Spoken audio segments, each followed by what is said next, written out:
Autorización podrán solicitarlo al juez. Ahora, si fuera menor de esa edad, menos de 16 años, deberá requerirse autorización directamente al juez. El juez, para conceder o denegar esta autorización, va a convocar una audiencia a los interesados en contraer matrimonio, también a los representantes, le va a explicar cuáles son las consecuencias jurídicas que acarrea el matrimonio y decidirá si autoriza o no. En el caso dado, Rebeca tiene 16 años, por lo tanto, solo requiere autorización de sus padres.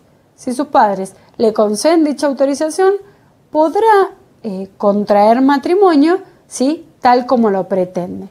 Entonces, la pregunta es si pueden casarse si los padres de Rebeca la autorizan. Esto en relación a la pregunta 1. Completamente relacionado con esto está la pregunta 2. Habíamos visto que los abuelos de Rebeca le donaron un inmueble y ella quiere venderlo para hacer la fiesta, ya que puede casarse. Supongamos que los padres le han concedido la autorización y porque quiere hacerse una cirugía estética. ¿Qué pasa? En este caso, en el supuesto de que contrayeren nupcias, en el caso de que se casaran efectivamente, se produce la emancipación por matrimonio. Esta emancipación por matrimonio se adquiere sin formalidad alguna, o sea, por la celebración de la boda se adquiere la plena capacidad con ciertas limitaciones que habíamos dicho que teníamos que tener presentes para resolver el caso práctico. Es decir, que se adquiere la capacidad plena como regla y se adquiere esta capacidad de manera irrevocable. ¿Esto qué quiere decir? Que en caso de que se disolviera el matrimonio después de casado, ya sea o por muerte o por divorcio de uno de ellos, no se pierde esta capacidad adquirida. Por eso decimos que es irrevocable esta emancipación. Ahora bien, ¿puede Rebeca vender este bien que le ha donado su abuela?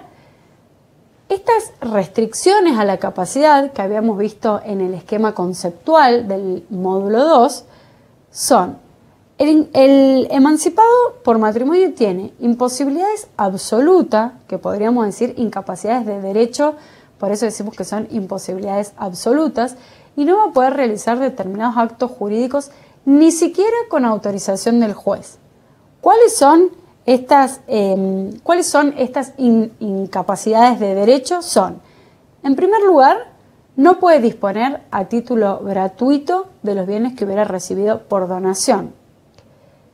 En segundo lugar, no va a poder afianzar ningún tipo de obligaciones, cualquiera sea su causa y su naturaleza. Y en tercer lugar, y la última incompatibilidad que tiene, es que no puede aprobar ni finiquitar la cuenta de sus tutores, ¿sí? Estas son prohibiciones que la ley establece que no va a poder realizar el emancipado ni siquiera con autorización judicial. Pero a su vez tenemos una restricción que establece la ley, que es que el emancipado no puede disponer de manera onerosa de un bien recibido a título gratuito sin autorización judicial. Es decir, que el emancipado va a poder vender un bien que recibió a título gratuito previa autorización judicial, es decir, si el juez considera que es conveniente y ventajoso para la persona del autorizado, va a poder conceder dicha autorización. Para que quede claro entonces, si el emancipado recibió un bien a título gratuito y lo quiere donar, no puede realizarlo ni siquiera con autorización judicial. Ahora bien, si lo quiere vender, va a requerir dicha autorización. En el caso planteado, habíamos visto que Rebeca lo quería vender al bien, por lo tanto, si el juez autoriza y considera que es conveniente y ventajoso para Rebeca que venda dicho bien, lo autorizará. De lo contrario, no se podrá realizar dicha venta. Y por último, habíamos visto que Miguel firmó el boleto privado de compraventa a nombre de La Esperanza S.R.L., más allá que no acreditó poderes. En el caso planteado se lo demanda a él a título personal por incumplimiento contractual. Habíamos señalado también que había que tener en cuenta esto de la personalidad diferenciada de sus miembros con la persona jurídica. En el caso entonces tenemos que decir que no es correcto demandar a Miguel, que es una persona física, porque él actuó en calidad de socio, en calidad de representante de la sociedad, que es un sujeto de derecho completamente distinto a él, ¿sí? Debe demandarse directamente a la sociedad, porque ella constituye un ente ideal distinto a la persona de Miguel. Es decir, que en definitiva, en el caso dado, está mal demandado él a título personal, el juez deberá rechazar la demanda o Miguel podrá interponer la acción de falta de legitimación, la excepción de falta de legitimación pasiva, porque no corresponde que él sea demandado, sino que corresponde que directamente se demande a la sociedad. Esto entonces es en relación a las respuestas. Espero hayan podido responderlas de manera clara, de manera fundada, habiendo tenido en cuenta los conceptos claves y los desarrollos vistos en este módulo.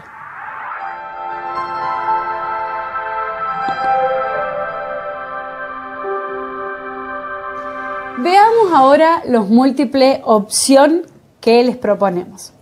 El primero que planteamos dice, ¿puede Rebeca someterse a una cirugía estética a la edad de 16 años?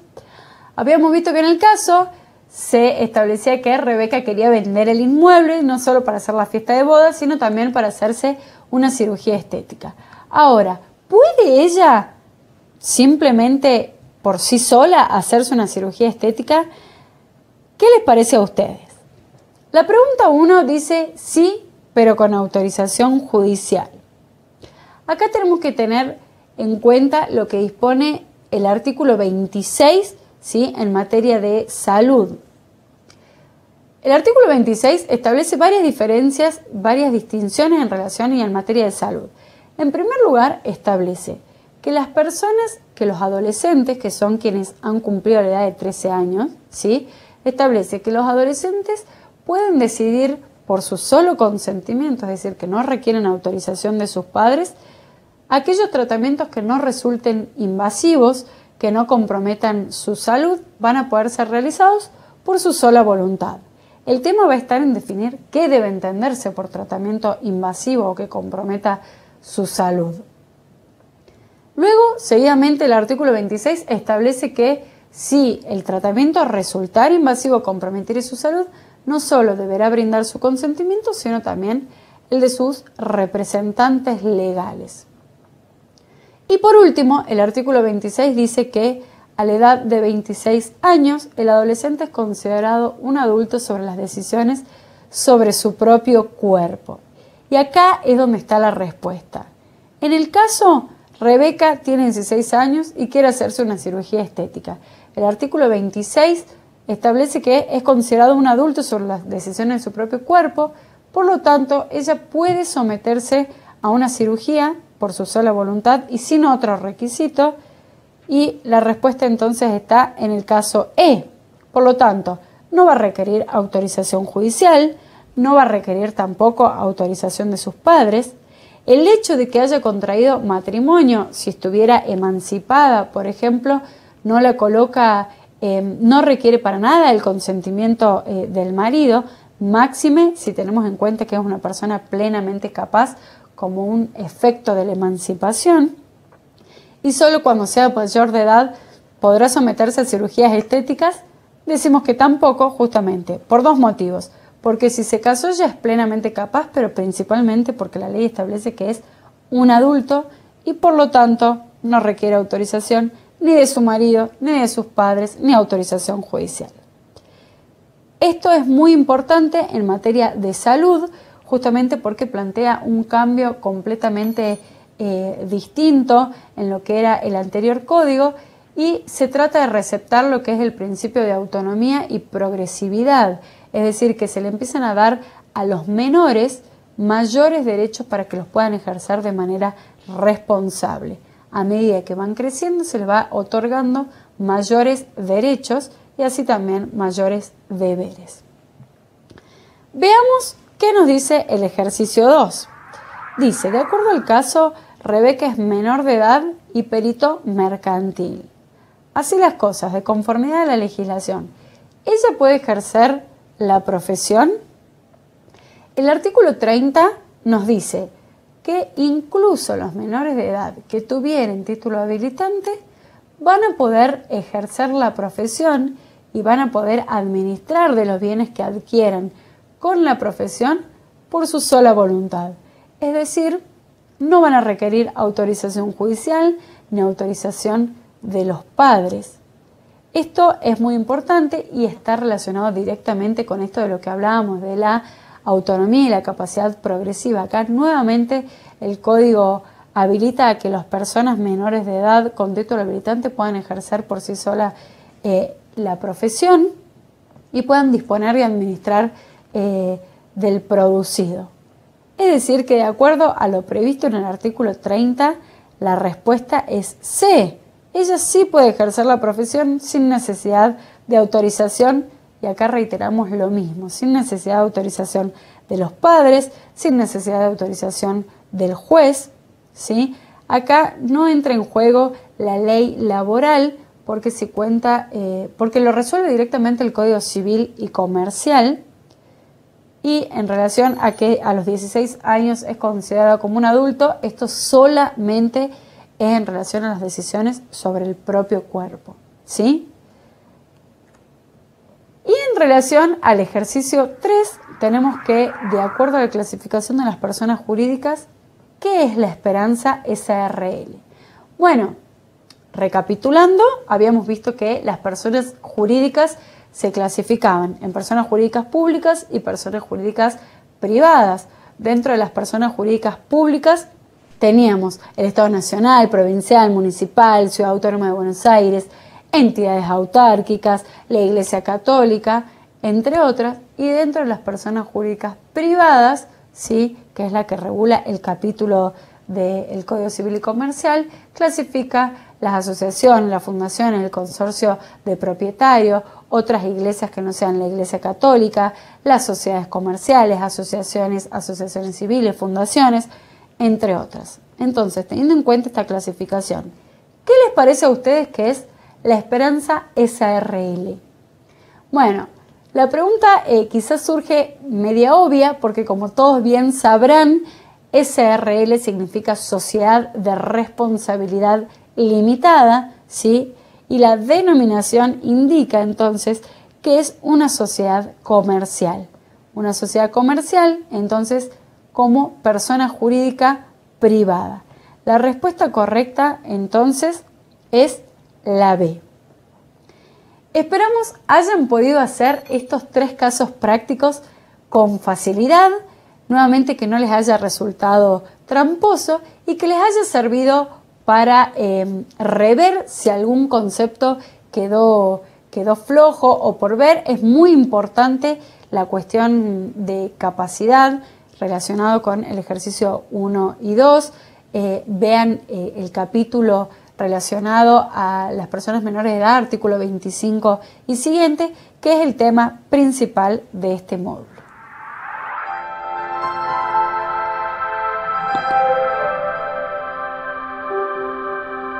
Bueno, luego de haber visto todo este segundo módulo y el caso práctico, los conceptos que tienen que haber quedado claros son, en primer lugar, los conceptos de capacidad e incapacidad de derecho, ¿sí? ¿Qué era la incapacidad de derecho? Eran las incompatibilidades o prohibiciones que establece la ley de manera excepcional, que tienden a proteger el interés público, la moral, las buenas costumbres, y que no pueden realizarse estos actos que están establecidos como prohibiciones de derecho por sí ni por interpósita persona. Recordemos, un ejemplo era por ejemplo, valga la redundancia, las prohibiciones que tienen los progenitores de contratar sobre los bienes, ¿sí?, de sus hijos sometidos a responsabilidad parental.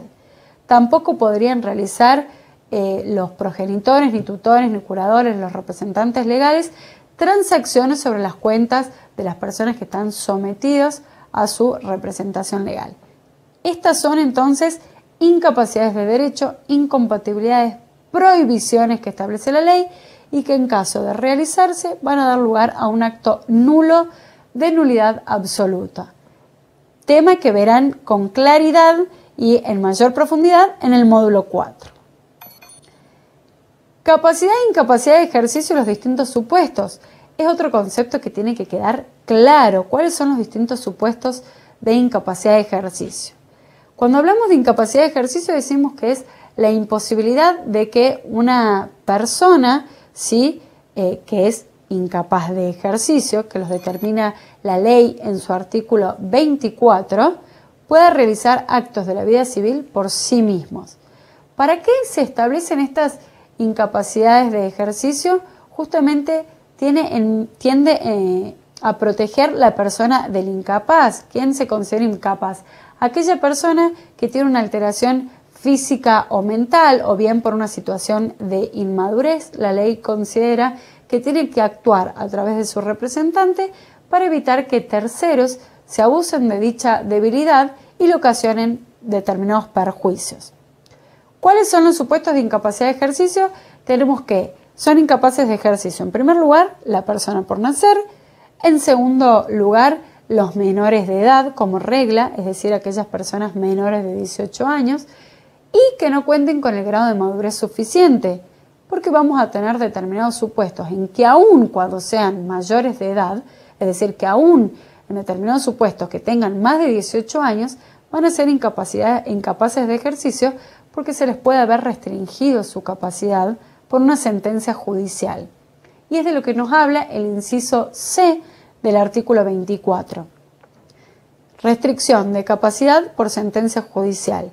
Una sentencia judicial entonces puede declarar a una persona restringida en determinados actos que sea incapaz para determinados actos de la vida civil, los cuales deberá celebrar sí o sí con el apoyo que se haya designado y en la modalidad, con la modalidad que se haya designado, o bien se podrá declarar a una persona absolutamente incapaz.